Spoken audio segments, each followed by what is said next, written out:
Well, good morning from Augusta, Georgia. We're leaving tomorrow for 3 weeks in Istanbul, Turkey, and down the Aegean coast of Turkey, and then around a number of the Greek islands and the Greek mainland. So I wanted to do a little video about what it is that I do to prepare when we go out of town for 3 weeks. Of course, there's what you do here at the house. I cut the yard yesterday, blew off the decks, took the trash out on time, and things like that. And the neighbors are looking out. I held the mail. You know, don't forget to hold your mail when you go out for 3 weeks. Have great neighbors like I do, if that's possible, and go from there. But really the concerns are once we've left our home base, because most of you who are watching this are experienced or semi-experienced travelers. What we do when we leave home base is make sure that we've got everything that it is that we need. And some of this stuff relates to packing. Some of the stuff relates to things you absolutely cannot live without that hopefully you've already got packed or are, right about to pack, knowing where everything is. Passports in case of Turkey, visas. All that is done and ready to go. Of course, there are considerations such as internet and things like that you need to have over there, so I'll talk briefly about some of those as well. I'm doing a few new and different things on this trip that I have not done before, so I'm maybe less experienced at some of them than you are, but I'm going to evaluate and report on how effective a lot of those things were. So, sometime prior to the trip, I needed a new camera bag, so I bought a new camera backpack, actually, rather than using what I've used in the past. I've tried to just cram everything into my rolling briefcase that holds the laptop and chargers and all that. Well, I recently bought, and I think I can endorse, though it's going to be its maiden voyage with me, a LowePro 450. The second version of that, I forget what the actual model is. I'll add that into the screen or to the end details on the YouTube description. So look for that. We're going to see how well that works, and there'll be some pictures of that coming. But the majority of the camera equipment and a few business-related items are in the LowePro, so that's been packed for a while. It's rigged, it's set up, it's something that I can be able to wear and take out in a rental car. When I've got that, be able to get the cameras set up quickly when we're on the islands. So that's done. Some people obsess over the amount of clothing that they need. Well, clothing's an important consideration, because if you're gone for 3 weeks and you don't have anywhere, let's say, to do your laundry, then you've got to pack 3 weeks worth of clothes, or be rather conservative and very careful about what you do with your clothes, and comfortable with, say, washing your underwear in the sink of a hotel or on a cruise ship if they do not offer laundry services. In our case, one of the reasons for this trip was that we got a terrific deal from AWII Cruises through Vacations to Go, which is a newsletter that I get occasionally in my email, on a one and done for the year 11-night cruise around Turkey and some Greek islands. And there are a few islands I've not even been to before, a couple areas in the Greek mainland that I have not been to before, so they'll be very interesting. I will talk about here and later how I view the cruise ships. I view cruise ships as a taxi, and it's a taxi with meals and with beds and with amenities, but at the end of the day it has to be enough of a value, because I don't view a cruise ship as anything other than a destination taxi cab. And because of that, I'm not willing to pay super premium prices for them. There are other things that I want to spend my money on, and I heartily endorse that you take a similar position when you view the cruise ships, because what the cruise ships do, they're in business like every other business. They're in business to make money, and they make money by selling excursions, by selling experiences on board and, directly on and off board. They're not interested in the liability from people kind of going off on their own and later blaming or engaging in a lawsuit against the cruise ship or the cruise ship company. So they have to be very careful about what it is that they recommend and what it is that they offer, but also from a profit perspective. So I am not their target customer.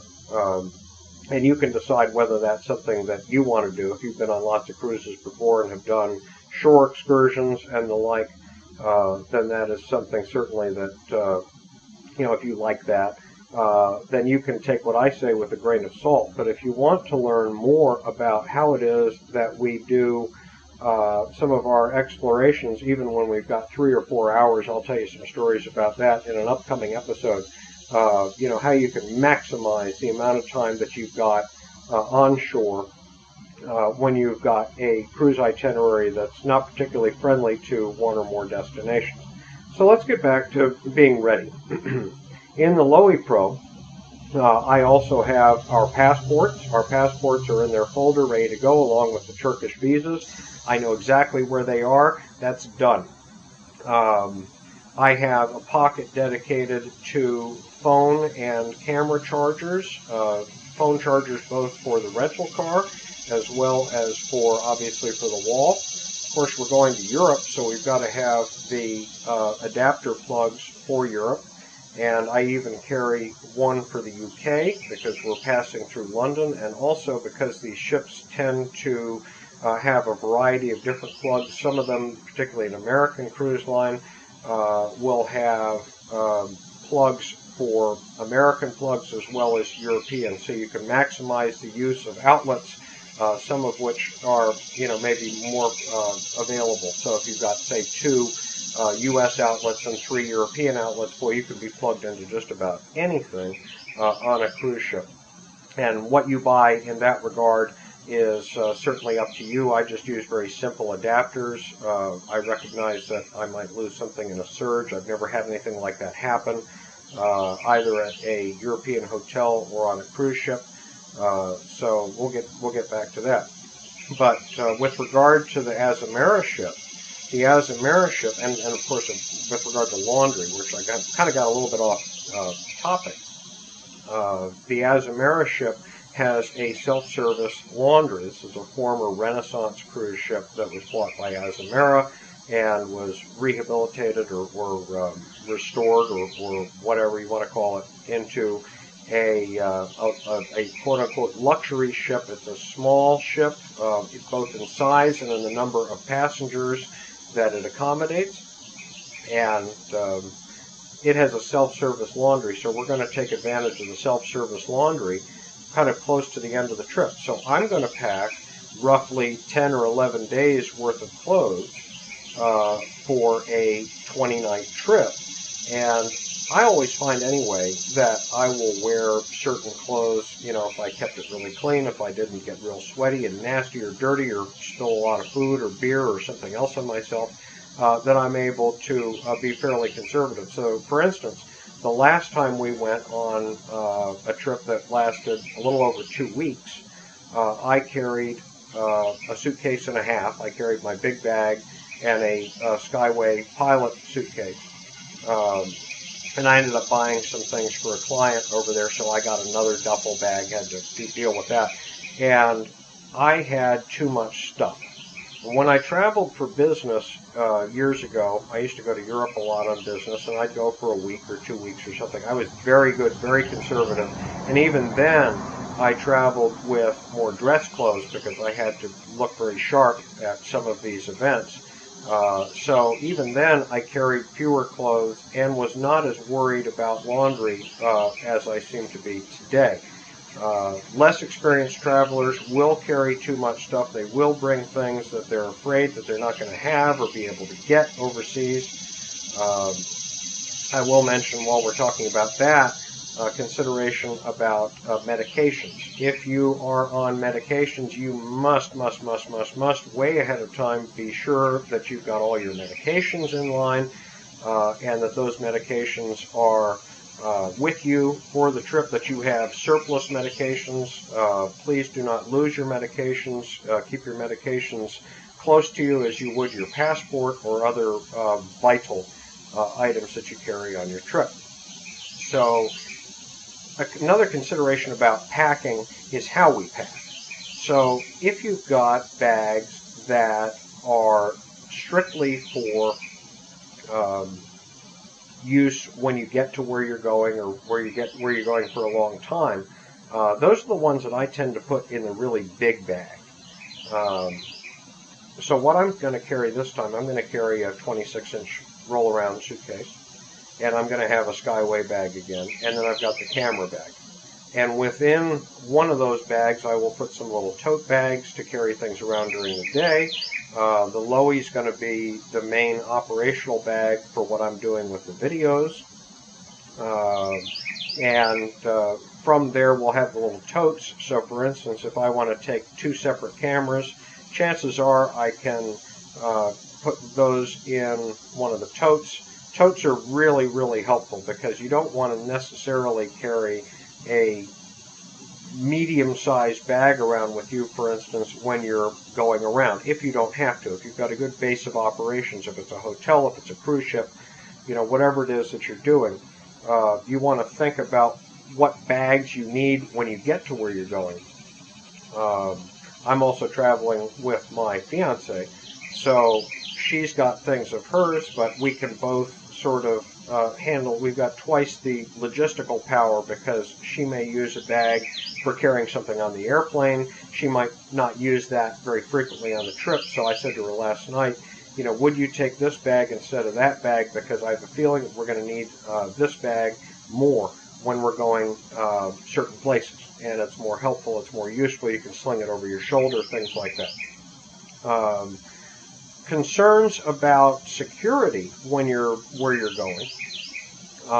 You want to keep the closest to you, obviously, your wallet, credit cards, medications again, your passport. Some cruise ships, if you're on a cruise ship, at least for certain days of a cruise, depending on where that cruise is going, will take your passport and hold it because of certain visa requirements. I mean, for instance, if you are on a cruise out of the European Union and that cruise goes to Turkey. Turkey, you would normally have to get a visa. If you don't have to get a visa, the cruise ship holds your passport for logistical reasons. With they have certain arrangements with the government of countries that require people have visas, where they're able to hold them, and there's a 24 or 48-hour visa that's extended to cruise ship passengers, but they have your passport. And so that leaves you without a passport. If you're going to be in a situation like that, make a Xerox copy, or do what I do. When I applied for my passport a couple times ago, I got the hard card, and when I renewed, I got another hard card. So you've always got a passport card in your wallet, even though they're only really good for Caribbean and Mexican travel. It's another form of identification. It shows that you are a citizen of, in my case, the United States. You may be watching this in another country, say, what's a hard card? I'm talking about people who are from the U.S. With the hard card. But if you've got another way to have a copy of your passport, in addition to a driver's license, or in the case of the EU, your EU card, you're going to probably have your passport with you. If they take it, fine. If they don't take it, keep it as close to you as possible at all times. If you don't need it on a particular day, if you're in a hotel or a cruise ship, lock it in the safe with your jewelry, valuables, and so on. Something you also want to be careful about, I deal in high-end watches as one of the certain things that I sell. I'm a collector automobile broker. I broker and sell collector automobiles. I broker and sell certain antiques. I was an auctioneer and still am an auctioneer in the antiques business, so I do a little bit of antiques business. But I also do collectible watches, so I'm very aware of wearing expensive watches around. If you are in a place where you feel that there's a small to moderate possibility that you might be robbed, or you might be in danger, You don't want to wear flashy jewelry. You don't want to wear a nice watch. Wear a lesser watch and keep your nice watch or nice jewelry in the safe, in a secure place, in your base of operations if you have a base of operations. So, we've talked about packing. I'm sure you'll have questions about this. If you have more questions, please put them in the comments and I'll endeavor to answer those questions. So let's talk about what we do when we get to where we're going. So I'm going to use my trip, this upcoming flight tomorrow into the following day, as an example. We are flying out of Atlanta Airport on Saturday night, and we are going first to London, just as a changeover, very quick layover there in London, and then British Airways again to Istanbul. So, number one, you want to look at all the airports that you go through. I've been to Heathrow any number of times. I know that it's very challenging. I almost didn't make the booking that I did, but I figured, hey, we'll pull it off. And if we don't, we'll figure it out. So I've got about a 90-minute layover. It's probably going to be tight. I've got memories of layovers that were similar, where I was just running for the gate. They were holding the gate for me going into other European destinations through Heathrow. I really didn't want to go via British Airways, but this time I did. So we've got that. So then we get to Istanbul. So Istanbul has a brand new airport called Havlimanı, and Havlimanı is fairly far northwest of the city of Istanbul. It is within the metropolitan area. And there are a few different options for navigating from Havlimanı to, in our case, where we're staying that night. And I've got a hotel for one night because the ship doesn't allow us on until the following afternoon, Monday afternoon. So, I was looking at the new metro line that runs from Havlimanı to the area around Taksim Square, which is our approximate destination. And the metro line was supposed to be completed to connect to another line. It is not. So there's a way to do it. And I'm going to experiment on it, and I hope to be able to do a video on this connection from the airport to Osman Bey, which is on the M2 line, one stop before Taksim Square. And then we'll walk a few hundred feet to the hotel. We've walked a lot farther and in more challenging conditions than this in the past, not that I want to repeat said mistakes again. And that was a case of not having thoroughly researched, number one, how far something really was, and number two, what metro options were there. We could have actually ridden a bus to our destination free on that particular occasion in that particular city. So I think we're going to try, as I said, I think we're going to try riding the M11 to the M7 to the M2 line. So I've already looked at all this, and I've got it in my phone calendar as an appointment. So I make notes. And I am very old school. I still make a lot of paper notes. I'm still trying to wrap my head around making a shopping list on my phone. I've gotten better at that, and I've gotten better about doing trip notes as well on the phone, in the phone calendar. So once we get there, here we are. We're 500 feet from Taksim Square. If it's still early enough, we know we'll go down for some dinner down to Taksim, or we'll just get something in the hotel. You know, there are lots of options. You're in a city of 20 million people. If this is not something you're necessarily comfortable with, and you don't feel like, in my case, I have an Istanbul card to pay for the metro.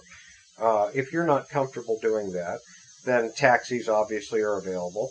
And right now, the Turkish lira is at roughly 26 to the US dollar, which is more favorable than the last time I was in Istanbul. And so a taxi ride from the airport is roughly $20 US, roughly 20 euros.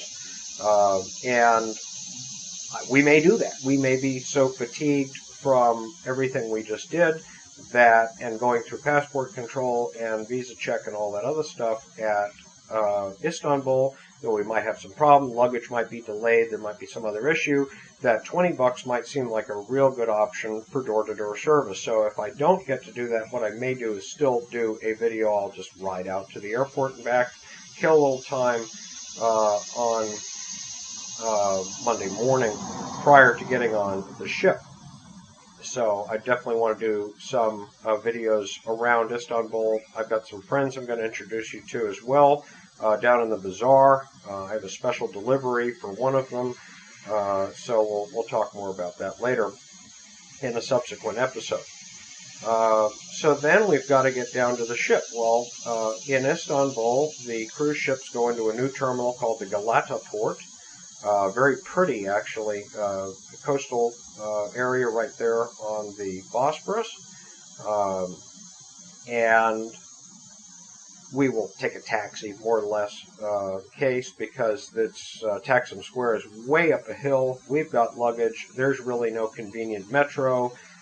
There's a tram that runs by the Galata port. So with luggage and people in Istanbul, remember, 20 million people, it's probably not going to work that's going to be a real good idea. So, alternatively on a Sunday night, coming from the airport, I think it's worth a shot. So we're going to find out. And these are the things that we do when we find out what it is that we want to do with regard to transit. So then we get to the ship. We get on the ship 2:30, 3 o'clock, 3:30, 4 o'clock that afternoon. I happen, because I've got friends, I'm going to go have dinner with a friend, I believe. And, we could stay on the ship and eat. That's certainly a great option as well. If for whatever reason we don't get together, then that's what we'll do then. The ship then pulls out and off we go. So we've covered our, immediate situational logistics. Of course, if you were coming into a city and doing it a little bit more like you will see later in this trip, coming into a city and you've got to go somewhere, go to a hotel, go to a friend's place, change over to a ferry. There are lots of public transportation options. We're going to show you some in Athens, as well as some options around the islands. As regards large cities, I'm not a big fan of renting cars there, because the traffic tends to be really bad. So in those cases, I tend to utilize public transportation. Public transportation throughout Europe is really phenomenal. When we're on the islands, I tend not to use public transportation. Maybe in Greece, with the exception of Crete, they have excellent bus lines. I hope to get over to Rhythmno sometime during this trip, because I've got a friend there I want to visit, and we're probably going to have to ferry in or fly into Heraklion and take a bus out to Rhythmno from there. And then he'll run us to wherever we need to go after that point, but I don't want to inconvenience him any. But we're going to show you some ferry hopping. We're going to show you how ferries work. We're going to show you some of the do's and don'ts of renting cars, where you go, and what you do with cars. Of course, if you're a little bit more of a constrained budget, there are always scooters. There are always little motorbikes and things like that, ATVs. Sometimes they're as much as the cars are. And of course, there's always, some variety on the more populated islands. There's some variety of a bus system, of some kind of public transportation. So familiarize yourself ahead of time also, not only with where's the airport, where's the transit line, what are the taxi options, what can I do to help keep yourself safe and secure when you're traveling in a strange place. Some of this should be fairly common sense, but other aspects of it, just because you're so overwhelmed by a foreign culture, if you're in a place where English really isn't prevalent, you want to have a basic familiarity maybe with languages, and if not, then certainly the directions, and maybe have a guidebook or some online resource that you can consult. So let's talk about consulting information while you're overseas. A guidebook is a great first step, particularly for a non-seasoned traveler. But you're going to say to yourself, in this modern era, how can I get online? So many of the U.S. wireless carriers, and again, this is focused towards the U.S. traveler, many of the U.S. Carriers have foreign travel options. I am a client of Verizon, have been for as long as they've been around. Never been a good reason to change, so I haven't. People will say, boy, that's a ripoff. Maybe it is, but it works. And their service in Europe has gotten better and better and better. The technology has gotten better and better and better. I don't have the newest, latest, and greatest, but I do spend the $100 for the monthly. Do anything in Europe. You have some data from the phone, so you can pretty much, if you're not trying to watch a bunch of movies on your phone or download a lot of things or upload a lot of things, you're probably not going to overuse that limit that they give you for $100 for 30 days. And even if you're gone for 2 weeks, you'd probably still want to use that same plan. So, and it's on top of your U.S. plan. So if you get back a little early, there's nothing weird. I understand. I have not looked into this, but I understand that T-Mobile has something that's almost inclusive with the U.S. plan. I have no idea what AT&T does. I'm a shareholder, and that's about it in AT&T. So there are options there. So if you've been to Europe or if you've looked online, you will see that SIM cards are sold. And you say to yourself, well, why can't I just forget everything you just said to me about plans offered by your U.S. carrier and pop in a new SIM card when I get to where I'm going? Well, in a lot of cases you can't. The U.S. phones tend to be locked to a carrier, so if you put in a foreign SIM card, chances are it's not going to do anything for you. So I don't care much about that for phone calls. I can do my phone calls easily enough with the plan that I've got. And I can do, basic things, texting, WhatsApp, things like that. But for data, such as dealing with, for instance, some of these videos, for data, I picked up a Europe-only small router, Wi-Fi router. Works on the cellular system at 4G, and it's 2.4 gigahertz Wi-Fi, which is not the fastest, but it was cheap.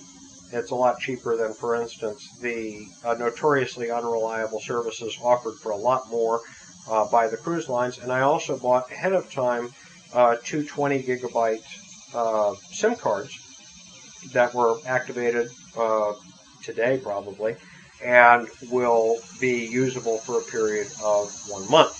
So I will probably, if I don't use them immediately and I find other places to share Wi-Fi with the laptop, like you go into a restaurant or something, use their Wi-Fi, I will probably use a lot of that up. So I've got a total of 40 gigabytes from 2 SIM cards, 2 20 gigabyte SIM cards. They were cheap. And the little router was cheap, and if for some reason they don't work well, they were bought from Amazon, so they can go right back to them as well. So that's the plan with regards to internet. You may have a lot better idea. There are, as I mentioned, you can go into a restaurant. Certain hotels have great Wi-Fi. Certain places you go do not have great Wi-Fi. It's unreliable. I have found that even the premium packages on cruise ships are unreliable. I think they've given us, 150 minutes of Wi-Fi on the ship, and the last time I needed to use that on a cruise ship, it was just horrible. I mean, if it worked at all, it was throttled down so far that receiving email was challenging. So actually I was using, as we passed through the Dardanelles on a cruise ship, I was using my mobile data because we were close enough to shore, and it worked great. So, and I didn't overuse that. That was on Verizon. So, as I said, the Wi-Fi router idea is a new one. Experienced travelers, people probably more experienced than I am, or at least more experienced at doing things like this, recommended it wholeheartedly. So that's the internet solution, the phone solution. You can stay in contact without paying a cruise ship a whole lot of money.